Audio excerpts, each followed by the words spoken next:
क्या मोटा होना गुनाह है? शर्मा जी के एक बेटी और एक बेटा था।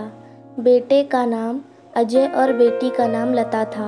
उम्र होने पर पहले बेटे की और बाद में बेटे की शादी करवाई। बहू का नाम गौरी था। शादी के 3-4 सालों में ही गौरी का वजन काफ़ी बढ़ गया था और वह पहले से दुगनी मोटी दिखने लगी थी। इस मोटापे की वजह से गौरी को कई लोगों के ताने सुनने पड़ते थे। कितनी मोटी हो गई है, कैसी दिन पर दिन फैलती जा रही है, देखो जरा भी शर्म नहीं आती। पति बेचारा सूखा जा रहा है, या देखो खा खा कर कैसे मोटी हो रही है। कुछ इस तरह की बातें अक्सर गौरी के कानों पर पड़ जाती थी। स्वभाव से हंसमुख गौरी इन बातों को इग्नोर भी कर देती, लेकिन उसे ज़्यादा दुख तब होता था जब उसकी खुद की सास और ननंद उसके मोटापे के लिए उसे दोषी ठहराते और भला बुरा कहती। अजय शरीर से काफ़ी दुबला पतला था। शादी के बाद भी उसके शरीर में रत्ती भर का भी फर्क नहीं आया था। हालांकि गौरी मोटी होती जा रही थी, उसमें उसका कोई भी दोष नहीं था, बल्कि गौरी तो अजय से भी कम खाना खाती और दिन भर घर के सारे काम करती रहती थी। अपने मोटापे की वजह से चाहे किसी काम में कितनी भी दिक्कत हो, गौरी उस काम को कभी अधूरा नहीं छोड़ती थी। उसने घरेलू नुस्खे और कई तरह के उपाय करके अपना मोटापा कम करने की कोशिश की थी, लेकिन शायद उसके शरीर के हार्मोन्स ही थे जो उसे मोटा बना रहे थे। अजय को उसके मोटापे से कोई मतलब नहीं था। वह तो बेचारा अपने बिजनेस को संभालने में व्यस्त रहता था। उसकी माँ और बहन हमेशा इस वजह से गौरी को कुछ ना कुछ सुनाते रहते थे।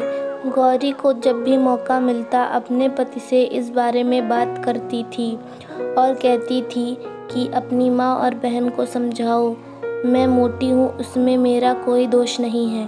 पूरी दुनिया मुझे कुछ भी कहे, मुझे फ़र्क नहीं पड़ता, लेकिन जब मेरे अपने ही मुझे भला बुरा कहते हैं तो मुझे काफ़ी दुख होता है। ऐसे ही दिन बीत चले गए।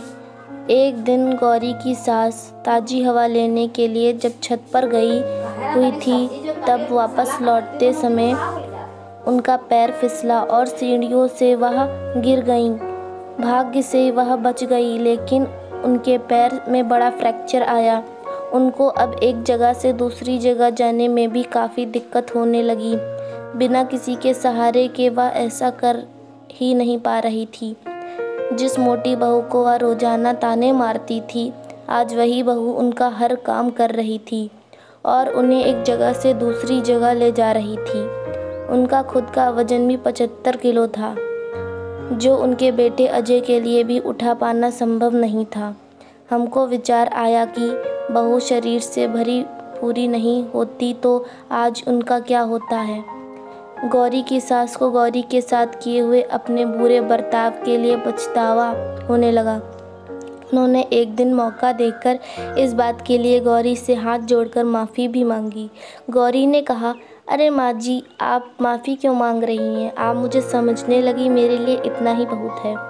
उस दिन के बाद गौरी के साथ में कभी भी उसे उसकी मोटापे की वजह से एक शब्द भी नहीं बोला, बल्कि अब तो उन लोगों से लड़ जाती थी जो गौरी को मोटी कहकर उसकी बुराई करते। गौरी की ननद भी इस घटना के बाद उसे इस विषय पर कुछ भी ना कह सकी। खुशमिजाज गौरी अब पहले की तरह ही सब कुछ भुलाकर खुश रहने लगी।